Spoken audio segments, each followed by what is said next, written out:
렌즈 관련 마지막 강의입니다. 렌즈의 수차. 이건 그렇게 중요한 게 아니라고 말씀드렸죠.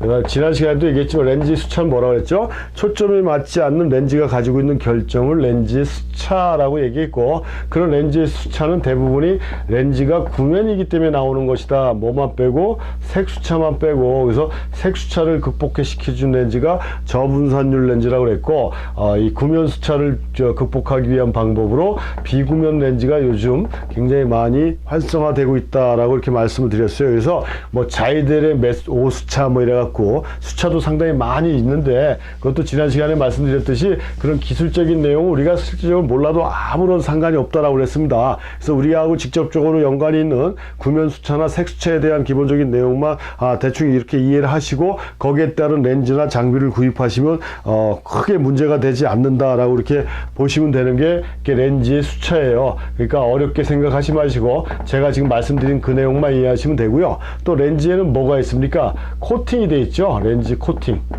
우리가 렌즈는 가급적이면 손대지 말아라 라는 얘기를 들으셨는지 모르겠지만, 그 이유는 뭐냐면 코팅이 벗겨지기 때문에 그렇다는 얘기예요. 안경을 쓰고 있는 분들 한번 안경 테가 마음에 들고 알이 마음에 들고 해서 그걸 평생 쓸 수는 없습니다. 왜냐하면 눈도 시력도 점점 떨어질 뿐만이 아니라 이 렌즈, 제가 안경을 쓰다 보면은 뭐예요? 저도 렌즈 안경을 안 쓰다가 쓰니까 굉장히 불편한데, 자꾸 손으로 만지게 되고 지문 묻고 먼지 묻으면 닦잖아요. 하루에도 한 두세 번 이상씩 막 닦는데, 닦다 보면 요즘 렌즈는 안경이든 모든 게 다 옛날에는 단층 코팅이었는데, 요즘은 옛날에는 그래서 단층 코팅이라 다층막 코팅, 멀티 코팅이라고 막 광고도 하고 그랬지만, 지금은 대부분이 다 멀티 코팅이잖아요. 다층막 코팅인데, 다층막 코팅을 해도 자꾸 닦아내다 보면 이 코팅이 벗겨집니다. 이 코팅을 해주는 이유는 뭡니까? 빛의 투과율을 높여주고 선명도를 개선시켜주는 역할을 해주는 게 코팅이잖아요. 근데 아무리 비싼 렌즈도 렌즈의 코팅이 벗겨져 버리면 그 렌즈가 갖고 있는 기능이 망가진다라는 얘기예요. 그래서 카메라 렌즈는 더더욱 자주 손을 대면 안 된다라는 얘기인데, 우리가 바닷가라든가 이렇게 염분기가 있는 동네, 먼지가 많은 동네 촬영을 갔다 오면은 당연히 카메라 바디나 렌즈를 청소를 해줘야 된다라고 그랬어요. 그래서 에어브러시나 더스트 같은 걸로 이렇게 바람으로 불어서 먼지를 떨어뜨려내고, 세무나 이런 걸로 이제 바디를 닦아주고 렌즈를 닦아주는데, 렌즈에는 뭘 끼워야 된다고 했습니까? 보호 필터를 껴줘야 되죠. 나중에 필터 할 때 설명해 드리겠지만, 렌즈를 보호해주는 1차적인 저기를 갖고 있는 UV나 스카이라이트 필터 같은 경우를 꽂아줘야 그 렌즈에 들어가는 여러 가지 불순물을 차단해 줄 수가 있어요. 그래서 필터만 닦아주면 돼요. 필터도 마찬가지 코팅이 되어 있지만 얘는 소모품이거든요. 하지만 렌즈는 소모품이 아니에요. 카메라 바디도 요즘은 소모품이라고 그랬습니다. 하지만 렌즈는 아직까지 소모품이 아닙니다. 한 번 사면 평생 쓸 수 있는 게 렌즈이기 때문에, 그래서 이 코팅을 해준 필터지만 그걸 닦아주는 게 좋아요. 그래도 평생 렌즈를 한 번도 안 닦을 수는 없잖아요. 그럼 에어브러시 이렇게 해주고 지문이나 이런 게 묻었을 때 살짝만 닦아주면 되지 빡빡 문지르면 안 된다는 얘기입니다. 그러니까 가급적으로 앞 뒤에 렌즈, 그러니까 바디 쪽으로 끼우는 렌즈 쪽하고 앞쪽의 렌즈는 손을 대주지 않는 게 이 코팅을 손상을 끼치지 않고 렌즈를 오래 쓸 수 있는 그런 장점이 될 수 있는 거고, 아까도 말씀드렸지만 그렇게 염분기나 먼지가 많은 쪽에 촬영을 갔다 오면 바디나 렌즈는 청소를 해주는 게 기본적인 방법이다. 그렇게 생각을 하시면 되고요. 렌즈 카메라 보관도 설명해 드렸지만, 렌즈도 어떻게 보관하는 게 좋다고 그랬어요? 선선하고, 그러니까 통풍이 잘 돼야 돼요. 통풍이 잘 되고, 그 다음에 그늘진 곳, 이겁니다. 좀 까다로운 놈들이죠. 그러니까 차를 갔다 오면 책상 위에다 바디하고 렌즈를 다 오픈 시켜 놓는 게 좋아요. 오픈. 카메라 바디는 요즘 디지털 카메라는 케이스가 없으니까 상관없고, 렌즈는 케이스가 있는 경우가 좀 있습니다. 케이스에서 벗겨서 그냥 렌즈 자체로 놓는 게 렌즈의 수명을 연장시켜 주는 거다. 우리나라처럼 습기가 많고 습도가 높은 데서는 진짜 곰팡이도 쓸 수 있어요. 오래 안 쓰면은. 그렇게 꽉 막힌 데다가 가둬 놓으면은 곰팡이 쓸어서 그 렌즈 분해 소지하고 하는데도 또 돈도 많이 들고 분해 소지해도 효과가 없을 수도 있다는 얘기입니다. 그래서 이렇게 선선하고 통풍이 잘 되고 그늘진 곳에 뜨겁고 직사광선이 있고 바람도 안 통하는 곳에 두는 거는 이 카메라나 렌즈를 죽이는 짓이다라는 걸 참고해서 청소가 끝난 상태에서는 이렇게 보관을 해 주시는 게 이렇게 좋고요.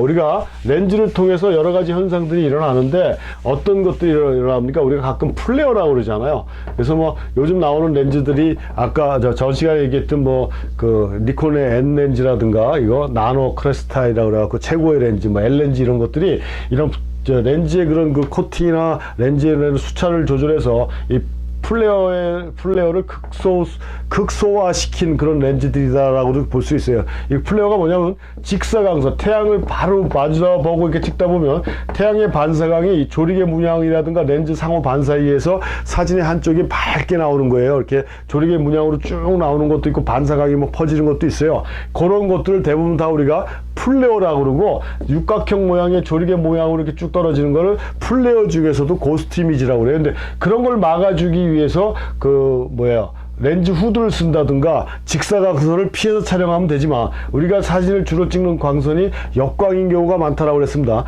역광으로 촬영을 하다 보면 태양광을 직접적으로 피할 수가 없다라는 얘기예요. 뭐 손으로도 가려보고 뭐 여러 가지를 해도 직사광선이 들어와서 이런 플레어 현상이 일어날 수 있다라는 걸 감안하고 작업을 해주셔야 되는데 이 플레어가 어떤 건지도 같이 알고 있는 게 좋겠다는 얘기죠. 고스트 이미지도 뭐고요. 그래서 렌즈 상호간의 반사에서 나오는 빛이 번져버리는 걸 플레어라고 그러고 빛이 번지는데 그러니까 조리개가 굉장히 이렇게 마른 모형태로 날카롭게 우리가 보기엔 그냥 동그랗게 설명을 하지만 실질적으로 보면 얇은 천편에 이렇게 딱 각지게 되어 있는 거거든요. 그래서 구멍을 작게 하면 빛이 들어가다 모서리에 부닥쳐서 빛이 플레어는 빛이 회전해서 생기는 거, 되돌아 나오면 생기는 거예요. 그래서 이런 것들을 극복하는 거는 직사광선을 피해주는 방법이고 후드를 제대로 사용해주는 방법이지만 어쩔 수 없는 상황에서 생길 경우도 있고 내가 원해서 만들어지는 경우도 있다라는 걸 알고 플레어가 뭐고 고스트 이미지가 뭔지도 함께 아셔야 되고 이 렌즈에서 일어나는 현상 중에 이건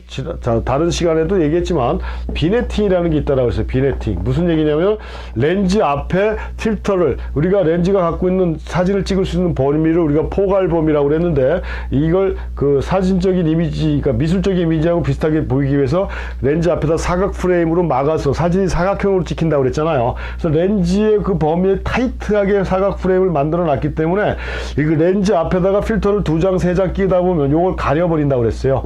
화각을 먹어버려서 주변부가 검해지는 현상을 우리가 비네팅이라고 그랬고 줌 렌즈의 후드도 위치를 잘못 맞추면 화면의 두 부분이 검해지는 현상이 생기고 그것도 비네팅이고 그 다음에 초점거리가 다른 후드를 쓰게 되면 이것도 사각이 검해지는 현상 이것도 비네팅이고 내가 인화할 때 의도로 하트 모양으로 집어넣고 지번을 다 검게 하고 여기다 사람만 이렇게 나오게 하는 이렇게 프린트하는 것도 비네팅 방법이고 아무튼 화면이 전체가 다 나오지 않는 걸 우리는 비네팅이라고 그러는데 우리 촬영 상황에서 그런 경우가 나온 경우는 조금 전에 얘기했듯이 렌즈 앞 필터를 하나만 써줘야 되는데 빼기가 귀찮다고 2개 쓰고 3개 쓰고 겹치기로 쓰다 보면 이런 현상이 나오고요. 그 다음에 후드를 잘못 사용해주면 그런 현상이 나온다고 했습니다. 그래서 우리가 사용하는 필터는 스크루 방식이에요. 뭐 캐논, 하셀브라더 같은 경우는 바이오넷 방식이라 우리 렌즈처럼 이렇게 탈착이 되는 건데 나머지들은 대부분 다 이렇게 나선형으로 되어 있어요. 그래서 이렇게 끼다가 보면 이 스크루가 어긋나가지고